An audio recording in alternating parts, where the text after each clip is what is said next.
and welcome back to Adventuring with Jesus. We're at the end of, almost at the end of the year, almost at the end of 2019, and I've been seeing all over Facebook and Instagram and social media people doing the decade challenge, where they look at a picture that they took in 2009 and a picture from this year and kind of compare, like, what has the last decade, how has life changed?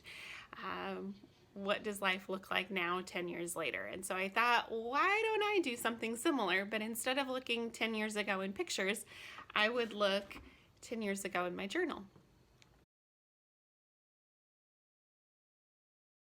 At the end of 2009, I was in the senior year of college and trying to figure out life and getting ready to graduate. And I had this whole plan set for my life.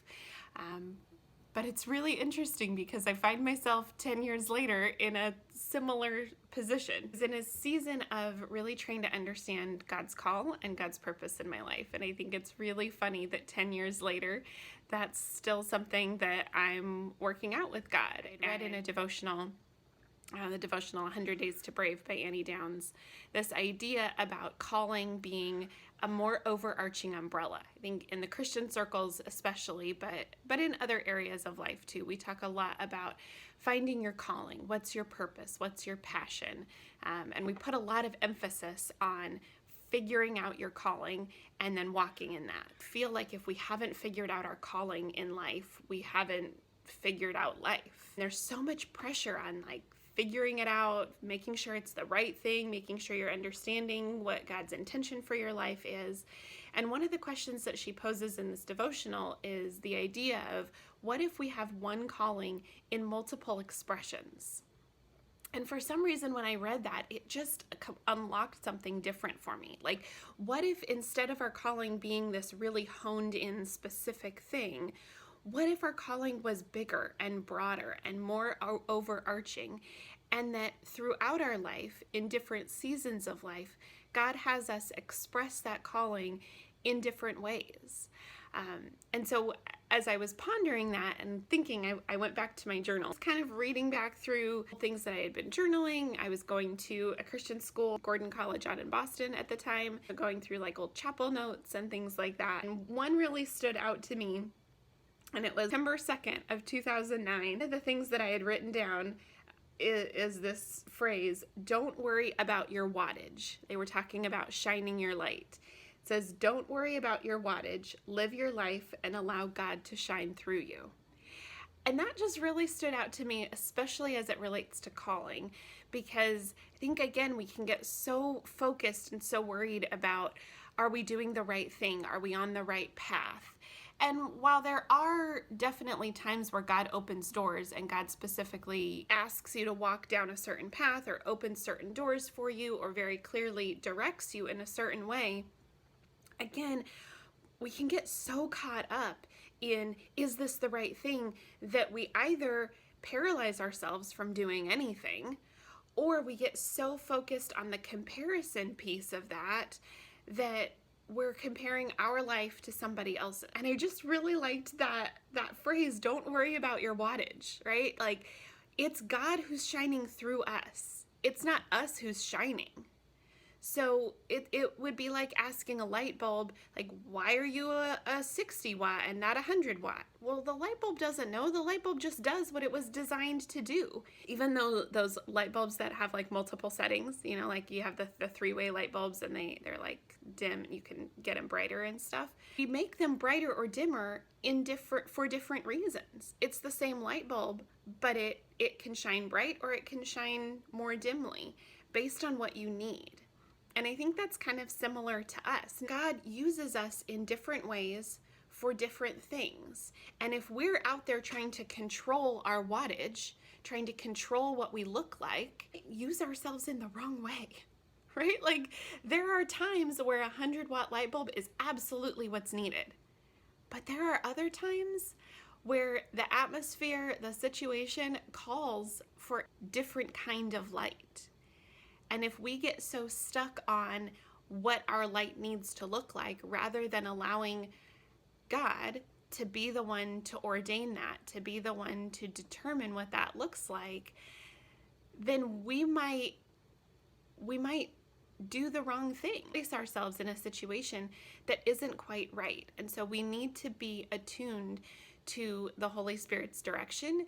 We need to understand that our purpose in life, our calling in life, is not about us at all.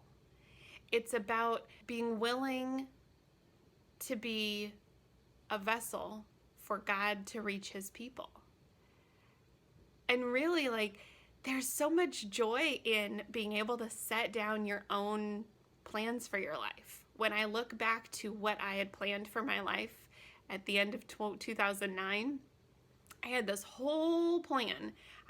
My entire life, I had wanted to be a lawyer. And I really wanted to be a juvenile court judge. That was my dream job. And at the end of 2009, it was time getting ready to graduate from college, time to sign up to take the LSATs, the entrance exam to law school, and every single testing site in the Boston, New York, anywhere close to where I could get to area was full. And I didn't know what to do. I was like, this was my plan. My whole life since I was 5 years old, I wanted to go into law. And all of a sudden, God, what seemed to me at the time was God derailed my plan. I don't even know that I really expressed it that way, but that's how it felt. It was very obvious that God had a different plan. But when you go along with this really specific trajectory in mind, you can feel completely derailed and completely upended when God shifts the focus.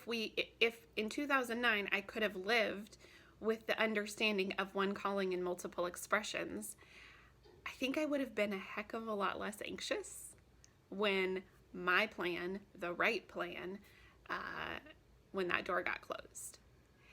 And if I think about it now, I am so grateful for where God has placed me in my life.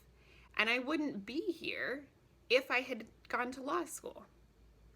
Working in boarding schools wouldn't have probably even crossed my mind. I would have done my plan.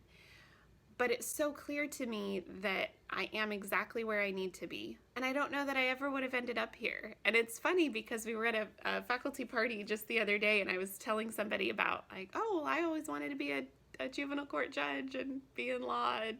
And she looked at me and she was like, Matina, you do realize that's kind of what you do. Because I work in a boarding school and I work in residence life, and a lot of what I do is helping kids learn how to make the right decisions. Which that was my goal when I wanted to be a juvenile court judge, was about helping kids rehabilitate, helping kids who just maybe didn't know how to make the right decisions get back on track. Like, that was my heart and my passion.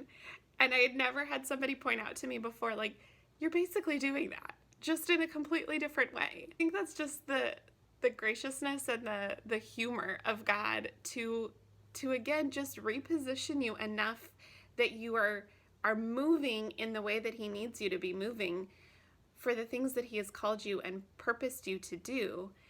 But if I had gotten so hung up back then about my wattage, about my life looking the way I thought it was supposed to look, I never would have ended up where I am now. And where I am now is exactly where I need to be.